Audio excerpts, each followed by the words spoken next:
In this guide, I'm going to show you how to request your teen's location in Snapchat Family Center. This is Miguel from JustBoz, and before we get into this guide, make sure to like the video and subscribe to the channel with all notifications on for more content like this. It really does help out the channel and we'd greatly appreciate it. If you have any questions, just ask them down in the comment section below. I'm going to be doing my best to reply to every single comment down there.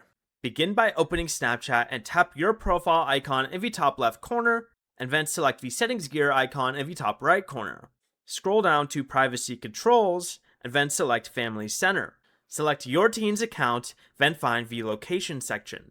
Tap request location to send your teen a request to share their live location with you. Your teen must open and accept the request before their location appears. Once accepted, you can view their live location through Family Center or on Snap Map. You can also choose to share your location back with them.